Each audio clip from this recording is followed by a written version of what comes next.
আমি অহা 10 তাৰিখে প্ৰাথমিক আৰু মাধ্যমিক স্তৰত প্ৰায় 6000 নতুন শিক্ষক দিম। এই ডি আৰু সি পোৱা স্কুলখিনিত শিক্ষকৰ সমস্যা আছে নেকি?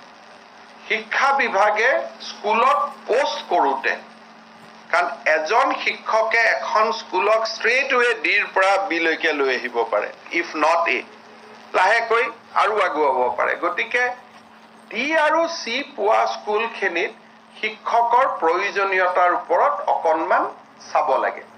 আৰু যদি এই স্কুলখিনি তাৰ ভিতৰত 6 শিডিউলৰ স্কুল আটাইতকৈ বেছি, তেতিয়াহ'লে শিক্ষা বিভাগৰ টিম এটা গোটেই কেইখন 6 শিডিউলত গৈ পেলাই তেওঁলোকৰ নেতৃত্বৰ লগত both political and bureaucratic leadershipৰ লগত কথা পাতিব লাগে যে how we can improve the quality of education even in the 6 schedule area. কাৰণ আমি যদি তাৰ ষ্টুডেণ্ট সকলক ন্যায় প্ৰদান নকৰোঁ, তেতিয়াহ'লে সেইটো এটা অত্যন্ত আমাৰ বাবে এটা দুখনীয় কথা হৈ ৰ'ব।